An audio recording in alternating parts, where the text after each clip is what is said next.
I'm Pete Wright.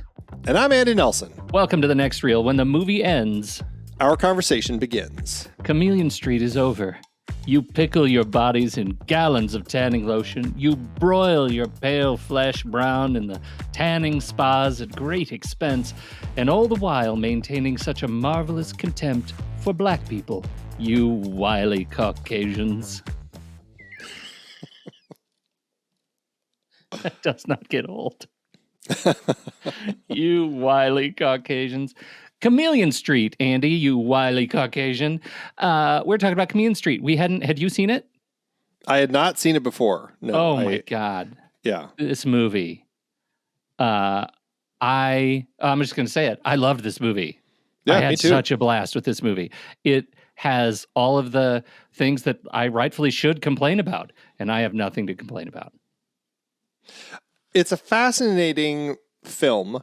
And for a filmmaker who had an understanding of, as clearly has an understanding of how to put together a film, how to play with the tools that he has in order to make the film, crafted quite an incredible story about this con artist, this true-ish story. We can certainly talk about that, but about this Detroit con artist, William Douglas Street Jr., and makes a story that just like was a kind of an experience when you're watching. Like, this was a film that I'm like, wow, this is a film. Like, this is a person who is making a movie, and I was excited from start to finish with this one.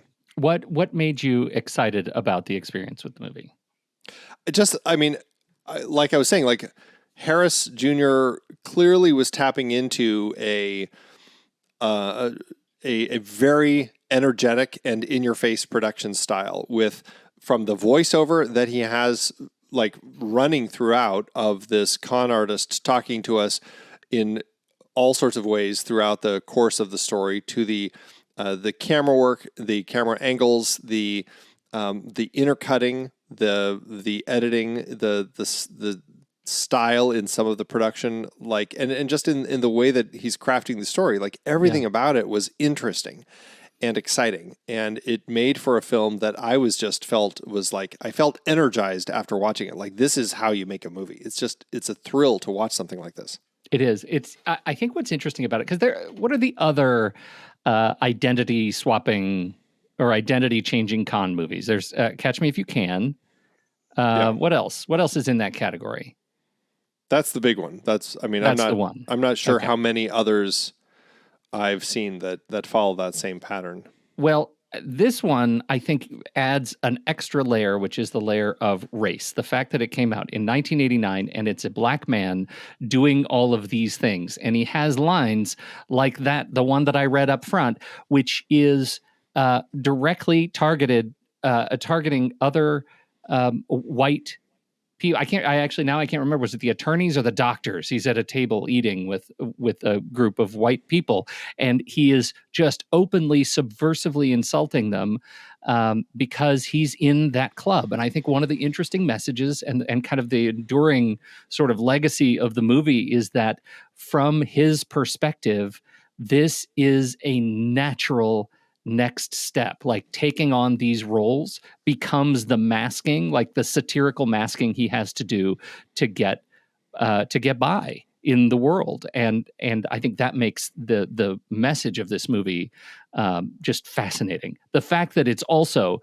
propulsive, like it just moves from gambit to gambit, and goes from him, working his way into to be a student at an Ivy League college to doing hysterectomies is extraordinary. Like, it's just great. It's just great. Yeah. It wasn't what I was expecting, and that was what was such a thrill, especially on our list. I mean, this is part of our one and done series, and I mean, you can kind of understand why somebody like Dalton Trumbo or Bruce Lee doesn't turn around and make more movies. I shouldn't throw Bruce Lee on the list because sadly it didn't live too long afterward. But like somebody like Dalton Trumbo, who's like largely a writer and continued writing. And this was just kind of an opportunity to direct a film based on his book. you can understand why he didn't necessarily fully make a shift and just start directing, because he has writing already. He could do that. When you look at a film like this by Wendell B. Harris Jr., it's like, this is somebody who should have had opportunities to make more films after this. What was Hollywood thinking, not giving this person a chance? Because he deserved it. I mean, it's just amazing to watch somebody like this crafting a story like this. And it's so disappointing to see that the system did not work for him. Well, and reportedly, he was also an insistent director and wanted, like after this project, he wanted more creative control than the studios were willing to give him. He wanted final edit. He wanted all kinds of things in the creative process, which are his right to ask for, and it also led to these projects sort of collapsing out from under him. And reportedly, a collaboration with Spike Lee was in the mix, and those things never came to pass, which leaves him in this sadly like Sundance Film Festival dramatic grand jury prize winner, Wendell B. Harris Jr., making just one film. Yeah, right. Ugh. As far as what he's doing here, I mean, he's coming into the story as the writer, the director, the star of the film, and then he also edits the film himself. That's wearing a lot of hats, and I also wonder if some of the issues that he ran into Hollywood was because he wore so many hats, felt he had such a position of understanding and control of the project that he had in his hand, and wanted to kind of have that same sense of control with the projects. And I think that's a tricky line, because Hollywood, you can do that independently. Spike Lee certainly did it independently for a while, to a point where he did it enough where he was able to get some of those asks when he was working with the studio. Right. Wendell made a fantastic independent film. And maybe the problem, as you said, was that he was pushing to have the same rights that some of those other people who had worked in the Hollywood system more ended up getting. And maybe that's what he needed, is to just, suck it up, do a few things for them, and then use that to navigate into a place where he was getting more on his own. Well, it also says, what his perceived value of potentially the Sundance Award didn't carry as much weight for a second film, right? It kind of falls into the "what have you done for me lately" trope.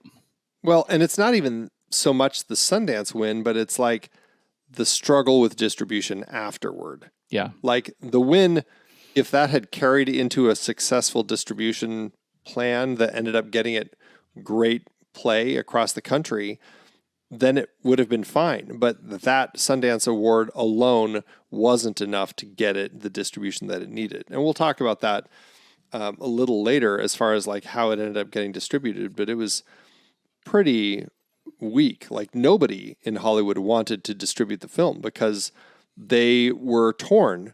A lot of people were like, well, it's too black for white audiences and it's too white for black audiences. And they put it into this, hole that made it a place where no studio felt comfortable taking it on because they didn't know who to market it to.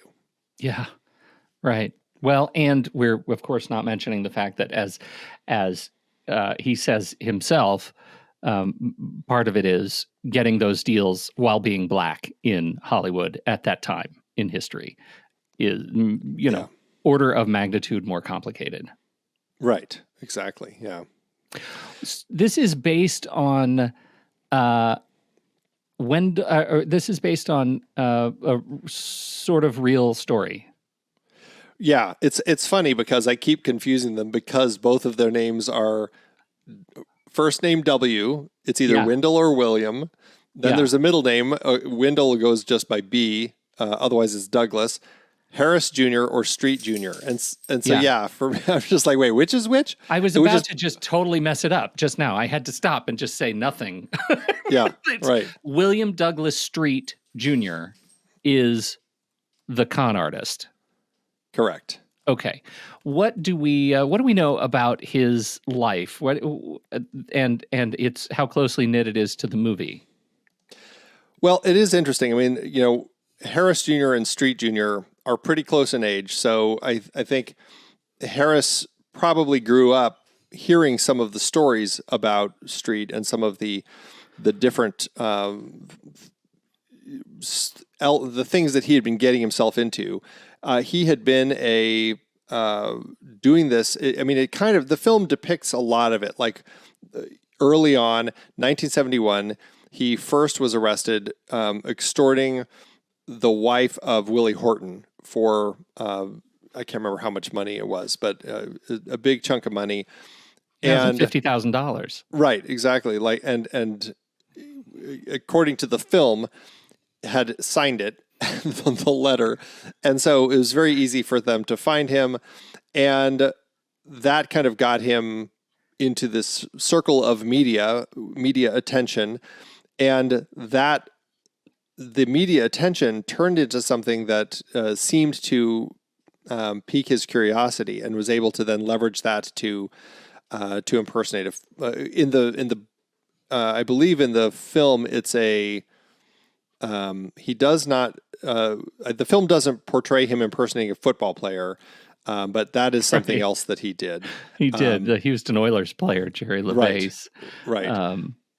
So but in I know it's great. And in the film, though, I think the next thing that we see is he's impersonating a journalist for Time and to interview this tennis player and using it as an opportunity to kind of basically hit on her and pick her up with some pretty bold and brazen questions, right? Which was interesting. But I don't know. I guess he did do that. I guess Street did do that, actually. Yeah. Yeah, I think he did. I think what's funny about it, you skipped a point that I think is really important, and I think it's something that the movie does well. After he does, like during the whole Willie Horton thing, as it comes out, he becomes a bit of a media star, right? And and is totally open about the stuff that he's doing, right? He's like, I'm in it for the money. Why did you do it? Well, for the money, dummy. Like, that's why I did it. And I think that is extraordinary. So by the time he tries to con his way into a job as a journalist for Time, he writes that letter and misspells the word right as a journalist, and it takes a long time for that to come to light at a very auspicious time. But the fact is that he has these extraordinary impersonation skills, and is missing some pretty important like building blocks in, let's just say, proofreading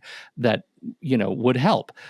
I think that makes a really interesting character. So from that first exchange, I'm really in it with this guy. Like, I really want to see how far he can get.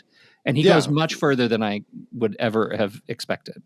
Well, and it also speaks to how far you can go with just enough information, right? Yeah. Like, he skirts by on information when he's working at the hospital, and to the point where, like, the way that he survives these things is he dashes off to the bathroom and scans the medical journal to look up any words he doesn't know, so that he has some semblance of how to actually portray these characters, and to the point where he fakes that hysterectomy. And apparently it worked, at least according to the film, which is shocking. And then the head of the hospital is just like, I've never seen it done like that. Like, just praising him until, of course, he ends up getting arrested. And then, he's playing a student at university. And then, of course, at the end of the film, he ends up portraying a lawyer. But all of these things, like he says, it's like, yeah, there are stories about me in the press, but people just don't think about it, or they don't look. They don't put two and two together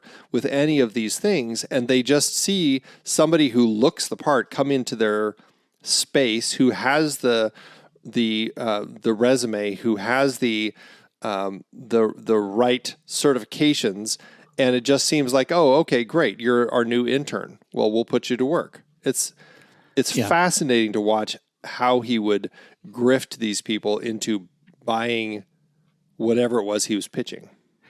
It is, that's totally true. 2 points on that. One, the movie shows him as a surgeon at a hospital. I think it's in Chicago. The real one was in Chicago, under assumed name, and performed in real life 36 hysterectomies, reportedly 36 surgeries. In the movie, we only get the one. Yeah. Like, talk about underplaying reality. Like, that's extraordinary. The other piece that I think is so interesting is just how far he could get because of the time this movie was made and the story took place. The things that he is able to do, crafting his own resume, crafting his own identity, I like to think he may not have been able to do today, right? Like, it would have taken no time for a reference check on some of his claims to check out and have him, ousted from some of these places. Like, the doctors look at his resume and they're like, this is amazing, I don't believe it, and then don't do anything else. And had a chief of surgery seen a resume like that today, maybe there would have been some vetting that could have happened more quickly. Don't you think? Like, I think this movie is a treasure of the time. You say that, but at the same time, there are stories in the Detroit Free Press of William Douglas Street Jr. being convicted still in 2015, in 2016, for continuing to try doing these things. So this is a person who never really stopped and kind of kept going. And I mean, you could argue, I mean, I don't know how easy it was to catch him these years versus in the 80s or the 70s, but it's entirely possible it was easier with the modern technologies and everything, but it didn't stop him. And I think that's the interesting element. He's 73 years old. Yeah. He's still doing it at 63, 64 years old. That is a commitment to the bit. That's what that is. He ended up, in 2016, he got 3 years in prison. The article said he had racked up 17 criminal convictions and 6 arrests before pulling off this latest stunt, stealing the identity of a defense contractor who had graduated from Duke University and the U.S. Military Academy. Wow. Defense contractor. What was he trying to get into? That's the first thing I thought of when I heard this, that he was just still alive after watching this movie, was, my God, I want to see this movie again. I want to see a part 2. I want it remade. I want it caught up with all of the other crazy stuff that he's done since the movie came out, because I think this is a hell of a story and clearly a hell of a character. Yeah, it's at wild. Least as portrayed by Harris. Well, and that's another element that I think is interesting. When you're taking a story like this about a con artist and you're adapting it for the screen, it does make me wonder, like, are there elements in here where Harris is conning us and playing with this idea of a con artist and using the idea to craft a story about a person that is conning people, but in a way where we're also buying into stuff that may or may not be true, just by the pure fact that it's a movie and we're looking at it up on the screen there, Yeah, totally. I mean, did you feel taken advantage of kind of intellectually while you were watching this movie? Did it feel like it stretched credulity a bit too far? I don't think so. But there were times where I was thinking about that, like when he was performing a hysterectomy and those sorts of elements. And perhaps some of it is also in how, not so much the acts of what he was doing, but in how the voiceover spoke to us about how he saw the world. And sometimes it did make me wonder, like, how are we meant to be buying all of these elements that he's all of these different, the ways that he's conning everybody and just like the way he sees the world. Yeah, that's an interesting point. Like, this whole idea of who that voiceover is representing at the time. Is that representing an authentic portrayal of William Street at the time telling us the true story of his endeavors, like a documentarian, or is it a fairy tale? Is it, to your using your words, like, is he conning us at the same time? It's interesting the choices they make. I think to that point exactly. If you go to the hysterectomies, the fact that they didn't show us all the hysterectomies, I think is an interesting comment on that. He is sort of conning us by only showing one. Right.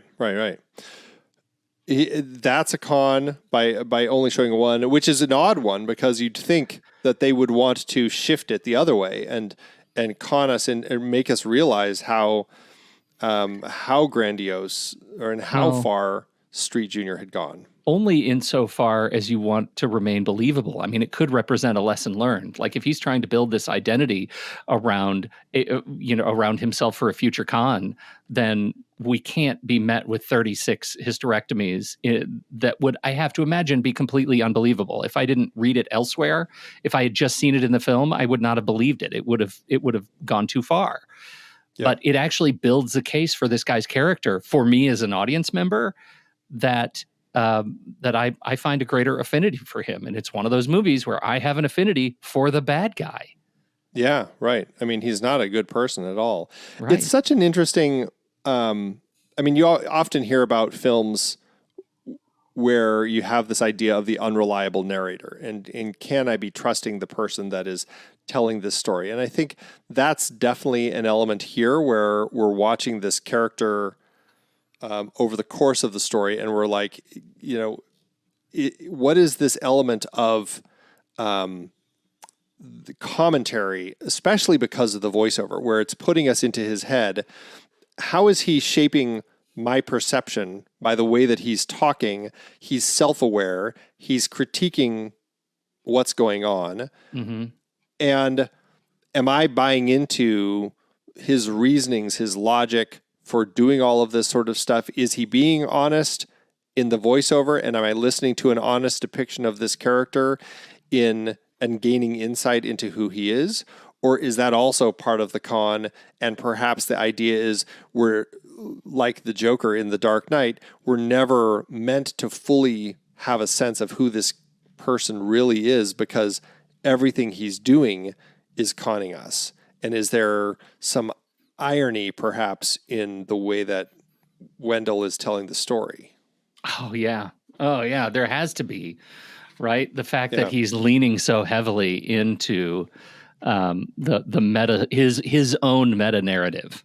I think that's a great point. Yeah. Because it's like in the scope of voiceover narration, like this is one that works in ways like it excited me to hear a voiceover operating on this level because it was so, it was challenging. It was commenting on the things that were happening, right? And it was performative. That was another element that I'm like, okay, the voiceover is very performative. Like he's giving us a performance through the voiceover while we're watching this character, and even when we're looking at his relationships with his wife or his girlfriend or his daughter or people that he's working with, like, is there even a sense of real connection with these people? Like when he falls for that co-ed, is he really falling for her, or is that also just a performance?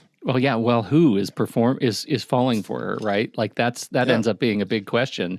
Which one is his sort of base identity? And you do kind of get that sense in this movie. Not that he's has DID or anything like that, but the fact that he does seem to have a lack of home base, right? I never get a sense of who he is, except maybe in a sort of perforated experience when he talks about what he's doing with his now wife or girlfriend. I can't remember who he's sitting with and smoking, and she gets upset with him. I think that's his wife. I think that was his wife. And gets a moment to talk about what he's up to. But what we get in the movie is so consistently different from scene to scene that it's hard to figure out who he is really by the end. Who is the guy who got arrested at the end? Was it a character? Was it just another one of his marks? I think that's a provocative question. Well, and also, like, in each of these different situations, I mean, we see his home life, we see him in a hospital setting, we see him in a legal setting, we see him in a college setting. And there's this sense of how a black person, that's the other interesting element, because he's African American, how they see him, how he sees them, and how he plays them. Like, he has that narration early in the film where he's talking about or actually I think it's when he's being interviewed by the counselor, and he's talking about how easy it is to tap into what somebody is expecting of him and use that to his advantage to give them exactly what they want so that he can get whatever he needs out of them. Yeah. Right. Right. And I think, like, when you see, like, the marriage, he is married for part of the film, and his girlfriend has, she's always complaining about him not having enough money. So a lot of this seems like, okay, this is the story of a struggling lower income African American family as she's pregnant and he's trying to get money and try to figure out how to survive. And this is a way I can do it. I can just, create these cons. Is that also a con, or is that like the real street that we're kind of seeing at this base starting place, right? But it's also like, is it a con about like his idea of marriage and everything, and how we're playing into that? And and that's what is so fascinating, is like each of these, it's a different element of society, right? With his wife or any of these other situations that ends up kind of commenting on life as a poor black man in these different places, or just as a black man by the time we get to like him in the law office or doctor's office, and how that fits into what people are expecting. Like, the black intern at the new black intern that we have, but he's not a black intern. He's the Harvard man. And it's like the way that he sells himself ends up being such a part of all of that. What was the line? Forgive me, but I thought it was great. It was the line where the doctor's talking about the Harvard man. You know what they say about Harvard doctors? Something like, they never make incisions. They just stare at the tissue and it parts for them. Right.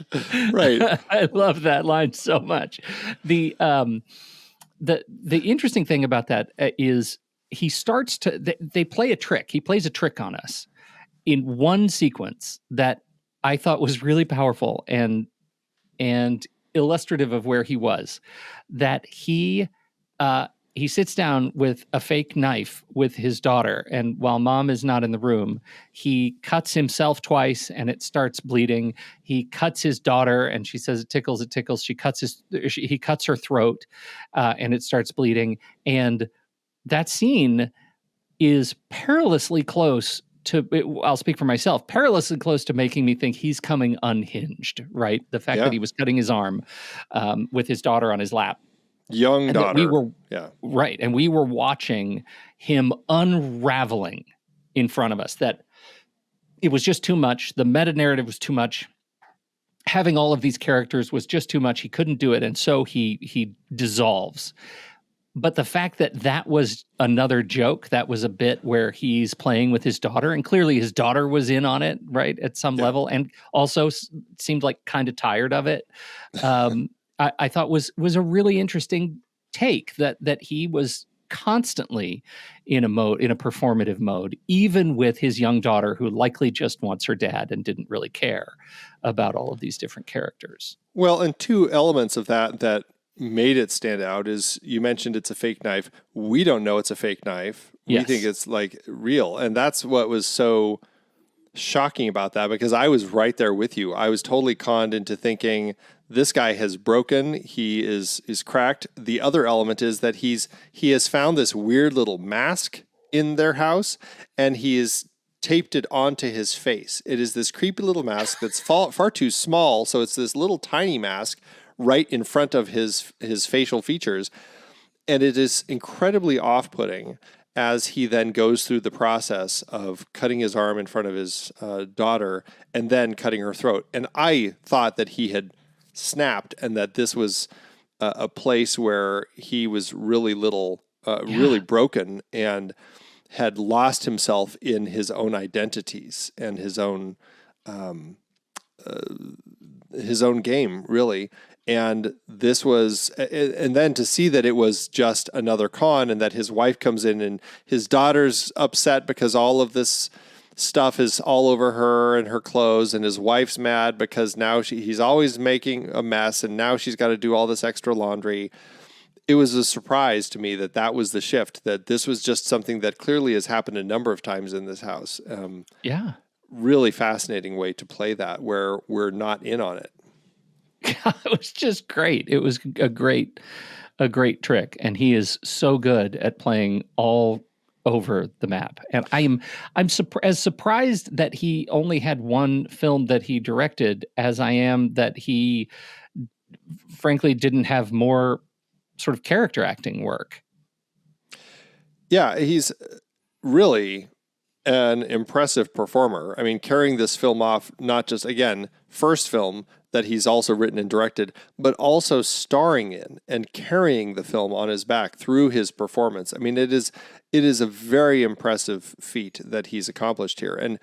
And he's just stunning to watch. I mean, he's Juilliard trained and Interlochen trained filmmaker, and there is this sense about him that feels very educated, just in the way that he's performing. But again, I don't know how much of that is actually Wendell B. Harris Jr. versus how much he's putting into the performance of William Douglas Street Jr. in the film. Regardless, he was just mesmerizing to watch on screen. My wife didn't end up watching the film with me, but she popped into the room periodically, and she's like, that guy is so charismatic.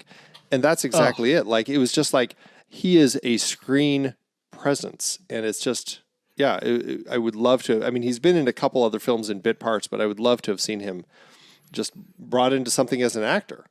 For sure. He was in, after this, he did Out of Sight, full 10 years later, and as Daniel Burden in Out of Sight, and he was Professor Anderson in Road Trip. So, Andy, we didn't even know it, and we've already watched his entire catalog. It's got to be nice to check that off the list. That's right.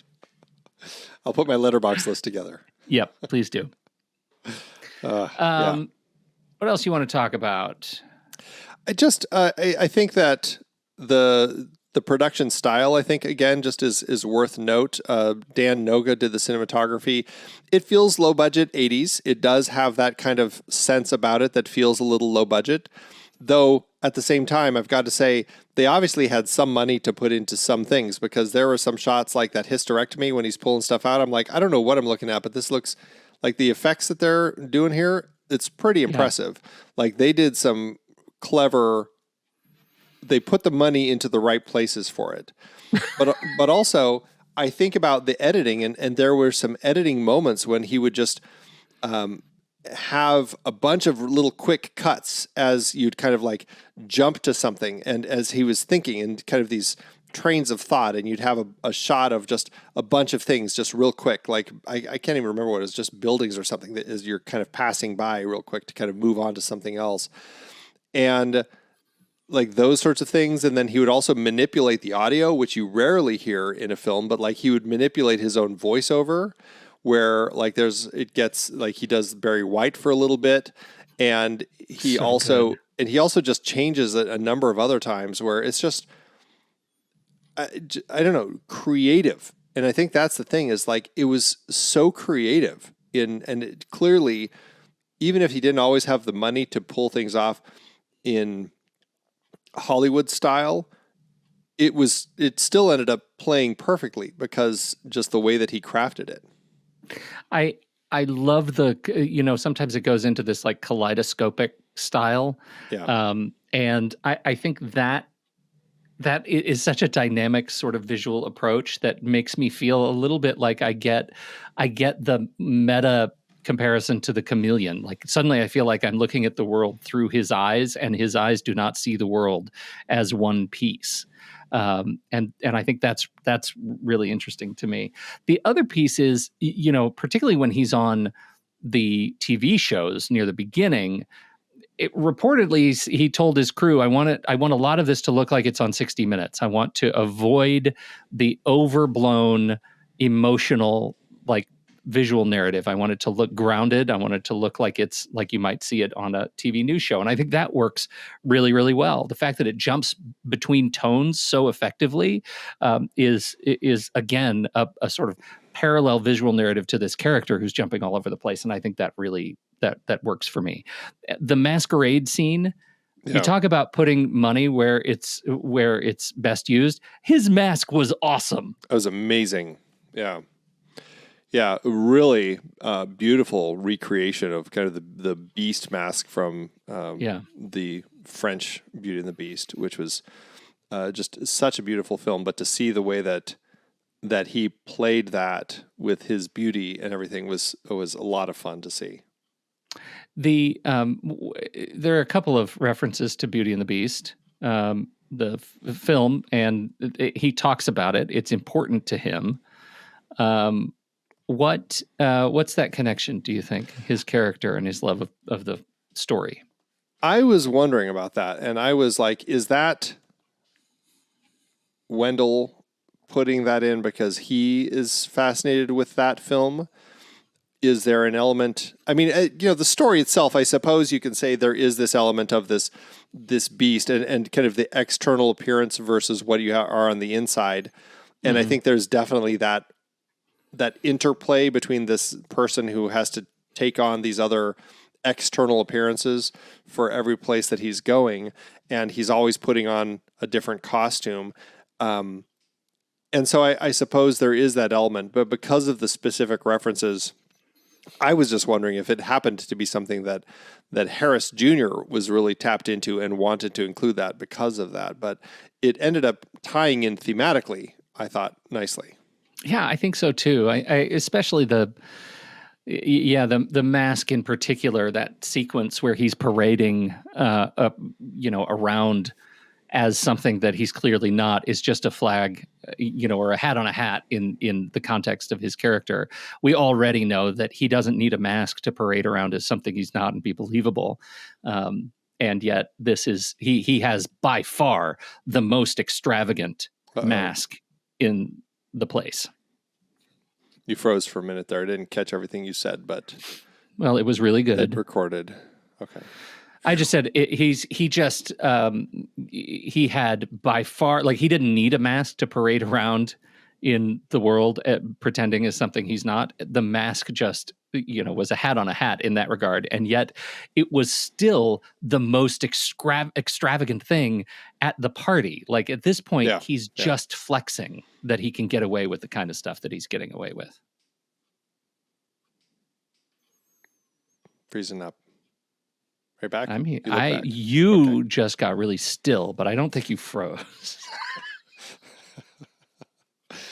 Well, and I think that's what's so interesting, because I mean, he is putting on outfits. It's just, that one happens to be the extravagant one, but whether it's the fancy business suit that he wears as a lawyer or the doctor outfit that he ends up wearing, he'll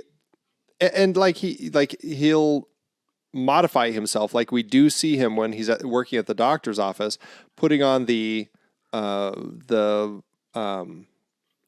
eyeliner. What is it that you like, the brow? He's darkening his brows. Yeah, and he does grow a very tiny mustache and goatee from time to time. Right. Which is an interesting touch. It's amazing how far you can get looking like somebody else with just a tiny dose of facial hair. Yeah, right. Tricks people. Yeah, that's all Val Kilmer really needed to do in The Saint. Unrelated. Tom Cruise why haven't we done The use Saint that with the masks and in Mission Impossible. He needed a whole mask. All I need is just a little mustache. Yeah, that's right. Spirit gum, people. Just the spirit gum. Okay. Well, it's a fascinating film, and everybody should check it out because it is. It's an exhilarating watch. I mean, it's just it was so fresh, and for a film from 1989 to just hit me the way that it did was a real surprise. I welcome these sorts of things to pop into my life whenever they can. For sure, I loved it. All right, well, we'll be right back, but first, our credits. The Next Reel is a production of True Story FM. Engineering by Andy Nelson. Music by Balloon Planet, Ziv Moran, featuring Oren Soar, Mozart, Oriel Novella, and Eli Catlin. Andy usually finds all the stats for the awards and numbers at the-numbers.com, boxofficemojo.com, imdb.com, and wikipedia.org. Find the show at truestory.fm, and if your podcast app allows ratings and reviews, please consider doing that for our show. All right, this is me, right? Because you're doing merch. Yeah, all right, here we go.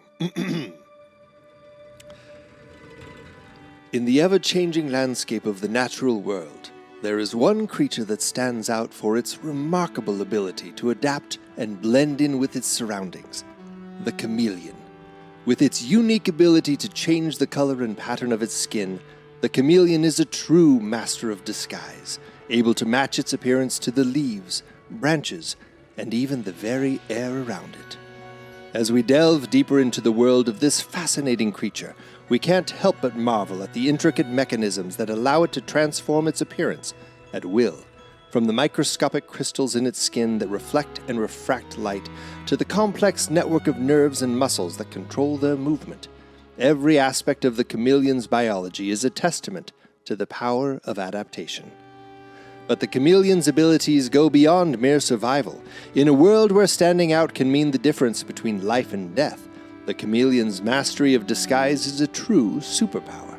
Whether it's blending in to avoid predators or changing colors to communicate with potential mates, the chameleon is a shining example of the incredible diversity and adaptability of life on Earth.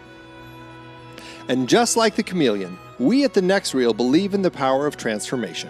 Our merch store, thenextreel.com/merch, is your one-stop shop for all the gear you need to change your appearance and express your love of cinema in style. From t-shirts and hoodies featuring your favorite films to stickers and wall art that showcase the incredible artistry of the movies we love, our merch is designed to help you stand out and blend in, all at the same time. Take our Rusty's European Tour shirt, or take our Rusty's European Tour art from National Lampoon's European Vacation, for example. With its bold colors and playful design, this merch is the perfect way to show off your love of classic comedy while still fitting in with the cool crowd. Or maybe you're more of a cinephile, in which case our Director's Filmography series is the perfect choice, featuring stunning art showcasing the works of legendary directors like Akira Kurosawa, John Carpenter, Sergio Leone, and Stanley Kubrick. These pieces are a true testament to the power of cinema to transport us to new worlds and change the way we see our own. But it's not just about the big names. Our merch store is also home to some of the most unique and creative designs you'll find anywhere, like our Spicoli's Surf School art, Kelly's Pet Shop art, and Blood Moon Centennial Celebration art. These pieces are a celebration of the weird, wild, and wonderful world of cinema, and a reminder that sometimes the most memorable moments in film are the ones that catch us completely off guard. Of course, no collection would be complete without some love for the podcast itself. Our branded merch is the perfect way to show your support for the show while still looking great doing it. So whether you're a chameleon looking to blend in with your surroundings, or a film fan looking to express your love of cinema in a bold new way, our merch store has got you covered. With a wide range of designs and styles to choose from, there's something for everyone at thenextreel.com/merch. But don't just take our word for it. Head over to the store and see for yourself the incredible selection of gear we have on offer. And who knows, maybe you'll find the perfect piece to help you change your appearance and express your love of film in a whole new way. Because just like the chameleon, we believe that the key to thriving in this world is the ability to adapt, evolve, and always keep things fresh. So go ahead, embrace your inner chameleon, and join the ranks of the Next Reel's most stylish and adventurous fans. We'll see you at the merch store and at the movies. This is good. I like the weeks when we both lean in heavily on the movie title. Right. And ironically, I actually created merch for mine. Oh, look at that. Yeah, I did. Nice. Yeah, it's true. All right. How to do an award season, Andrew? Did it get any love? It did have some love, which is kind of why it got Wendell on the map.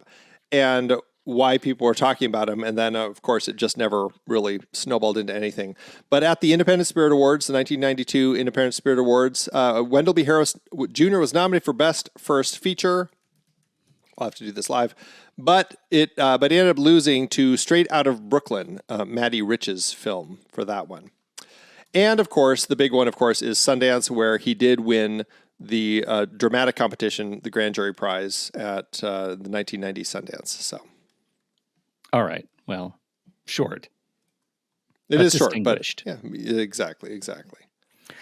All right. So let's talk about the numbers, Andy. Let's bring out our cigars, light them up, and open up our ledger paper. How did it do at the box office? Well, for Harris Jr.'s debut film, he produced it independently and it had limited distribution. So hence, hasn't really had the wherewithal to publish any financial information. I can't find anything on the budget at all. The movie premiered at the Toronto Festival of Festivals, September 13th, 1989, and then Sundance in January 1990, where, as I just said, it won the Grand Jury Prize. It had a premiere in New York City, April 24th, 1990, but then went without distribution for more than a year. Again, he struggled, like nobody would pick it up and distribute it, even with it having won Sundance, because they couldn't figure out how to market it. And that was the real downfall of this film, is these studios who just kind of closed themselves off to something new. So I couldn't find anything about an actual official release. I don't think it had any, really. I can't find any box office. If there was any other release of any kind, it was meager.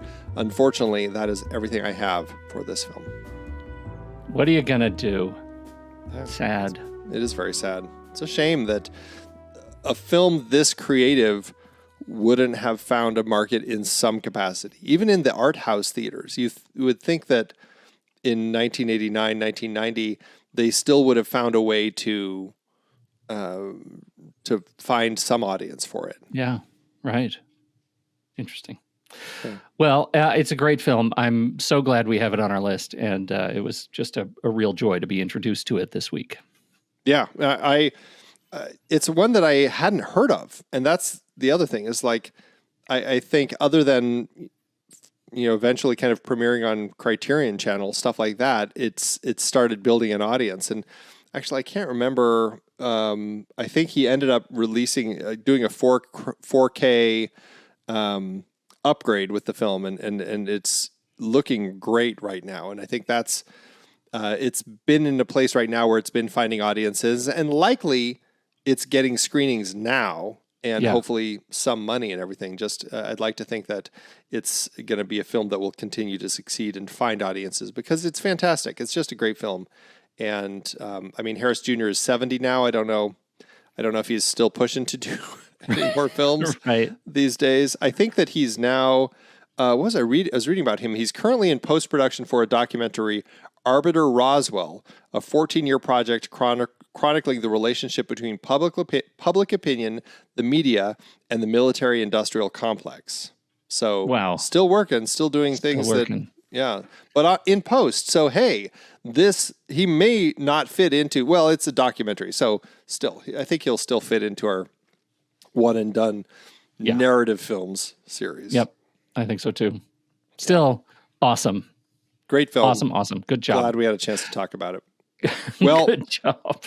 Well, we'll be right back for our ratings. But first, here's the trailer for next week's movie, kicking off a return to disease films. It's Bruce McDonald's 2008 film, Pontypool. Imagine lilting classical academic music. I don't actually need you to sing it. Oh, sorry. Okay. Imagine, that was the key word. Just imagine. Tired of the daily grind, wishing you could bend the rules just a little? Well, stop daydreaming and enroll in Chameleon Street University. That's right. We're offering an exclusive, totally not legal service. Totally not legal advice course inspired by the master of disguise himself. Learn the art of persuasion, the power of observation, and the fine art of forging a mean Ivy League law degree, all from the comfort of your own home. Our curriculum taught by the faculty of allegedly reformed con artists, will have you charming your way into exclusive events, finessing free meals, and maybe even landing that corner office. But wait, there's more. Enroll now, and you'll also receive a free pair of oversized glasses and a fake mustache. Don't miss out on this once-in-a-lifetime opportunity to unleash your inner con artist.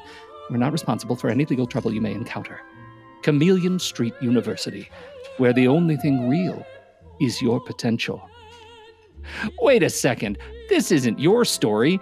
You're the real deal. You don't need to try your hand at an improv surgery to find your people. That's why you need to head over to truestory.fm/join and join the community supporting the next real family of film podcasts. Get bonus episodes and content, early access, and standing invitation to join the live stream chats when we record, ad-free versions of our shows, and access to the super secret channels in our Discord community. Mostly, you'll know you're supporting our shows and the team that keeps them coming every week, just as we've been doing since 2001. Thank you for your support, and we'll see you on campus at CSU. 2001? Was that a 2011. Yeah, cut that in. I'm sorry, I'm distracted. My dog is going bonkers. Get in here, dummy. I think he's going to come through the door. That's like the latest episode of Only Murders in the Building. I don't know if you watched it, but I did. The power outage, and he's just like, he just finishes the last half of his words. You can cut that in. It's exactly what I was doing. Yes, I know. I'm like, you're just giving me you're Steve Martining that for me. I just Steve Martin. Thanks so much. Funny. Okay. Do you want to reread it, or are you just you want me to actually cut it in? Oh, I literally want you to cut it back in. Okay, all right. Yeah. Letterboxd, Andy. What are we got? And you should see the logo too, by the way. I've got the actual lizard logo in laurels. I love it. I love it. So good. Letterboxd, Andy. What are you going to do? What are you going to do for your Letterboxd review for this movie? I think I know where it's going to land for both of us. Pretty sure. 1 star. But is it in Bizarro universe? I'm conning you. Did you buy it? That's how good I am. I'm working on it. I'm working on it. Yeah. It's such an impressive film. I could find faults with it, but it was just, it was a 5-star film. It was just exciting, fascinating production. I just had such a great time. Me too. Excellent. I am a 5-star heart guy too. Loved it. Loved it. Well, that will land at an average of 5 stars and a heart over at our account on letterboxd.com, which is, of course, the next reel. You can find me there at Soda Creek Film. You can find Pete there at Pete Wright. So what did you think about Chameleon Street? We would love to hear your thoughts on this one. Hop into the Show Talk channel over in our Discord community, where we will be talking about the movie this week. When the movie ends, our conversation begins. Letterboxd.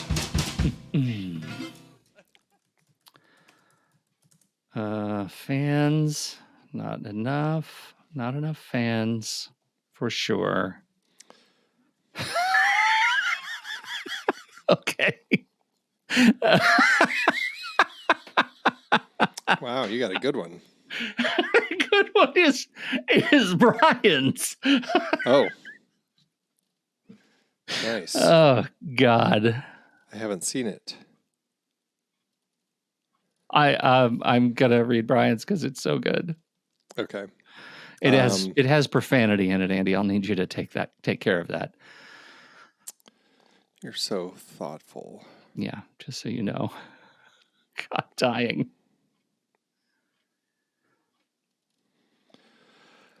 Ugh, man.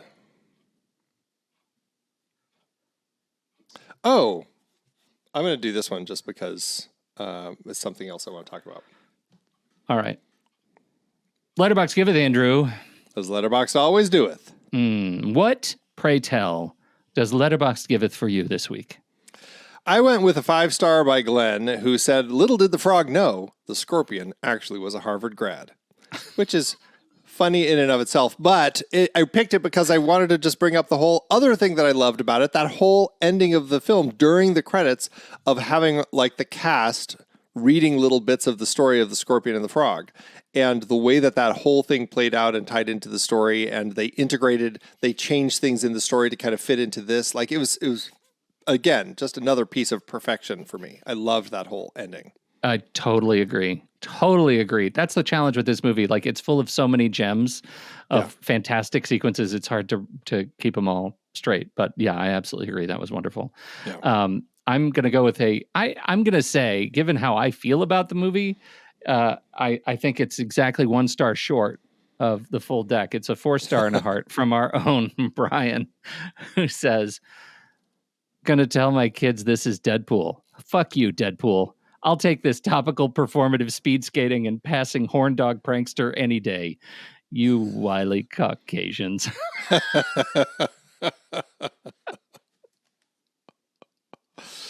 Outstanding. So good. So good. Thanks, Brian. And thank you, Letterboxd.